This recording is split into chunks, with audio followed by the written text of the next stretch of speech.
তো চলে আসলাম আবার একটি নতুন ভিডিও নিয়ে।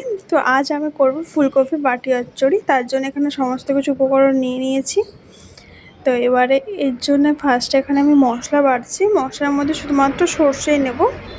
তো আমরা তো শিলেই বাটি গ্রামের দিকে, আপনারা কে কিসে বাটেন অবশ্যই কিন্তু কমেন্ট করে জানাবেন। তো এখানে আমি ভালোভাবে মশলাটা এবার বেটে নেব। এতে পোস্তও দেয় অনেকে, বাট আমি আর দিলাম না, শুধু সর্ষে দিয়ে করছি। তো এখানে কিন্তু আমার সর্ষে বাটা কমপ্লিট। এটাকে আবার ভালোভাবে তুলে নেওয়ার পালা।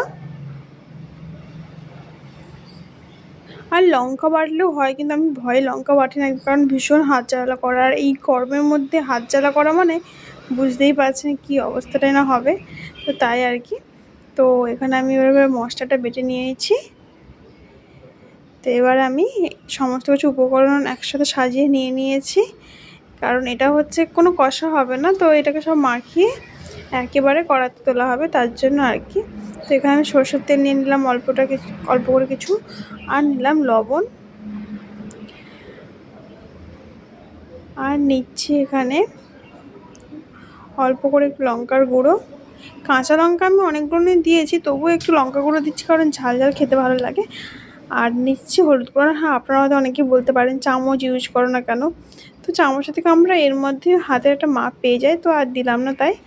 তো এখানে সমস্ত কিছু উপকরণগুলোকে ভালো করে মিশিয়ে নিচ্ছি।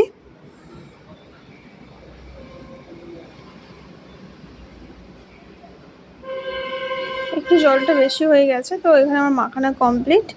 এবার উনুন ধরাবো। তো উনুন ধরানোর জন্য এখানে লম্ফ জেলে নিয়েছি। আর দেখুন এখানে কত পরিমাণে জ্বালান রয়েছে।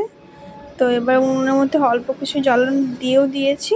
তো ওপর থেকে এবার আমি এখানে তেলের প্যাকেট বা কোনো ধরনের পেপারও দিয়েই ধরাই। তো এখানে তেলের প্যাকেটটাকে আবার ধরিয়ে নিচ্ছি ভালো করে। আর যেহেতু ওর মধ্যে তেল ছিল, তাই একটু ধরতে অসুবিধা হচ্ছে। দেখুন কীভাবে পড়ছে তেলটা। তো যাই হোক, এবার আমি এর মধ্যে দিয়ে দিলাম।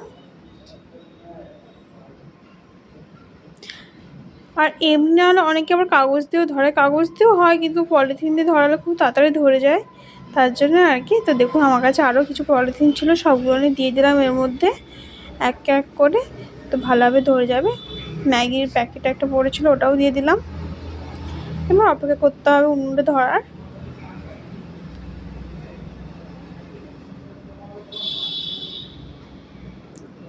তো এখানে আমার সমস্ত কিছু সমস্ত কিছু বলতে কি জ্বালান ভালোভাবে দিয়ে দিয়েছি। এবার শুধু ধরার অপেক্ষায়। তো উনুন তো আমার ধরেই গেছে, দেখতেই পাচ্ছেন। এবার কড়া বসিয়ে দিলাম।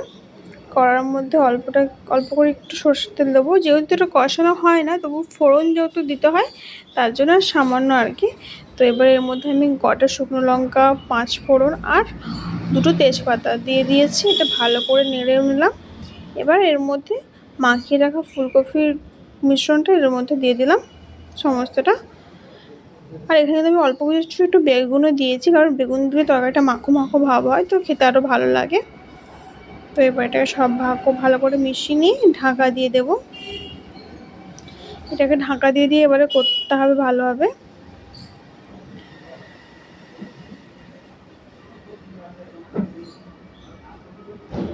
তো দেখুন এবার আমার এখানে কমপ্লিট ফুলকপি বাটি চচ্চড়ি। তো কেমন লাগছে ভিডিওটা অবশ্যই কমেন্ট করে জানাবেন।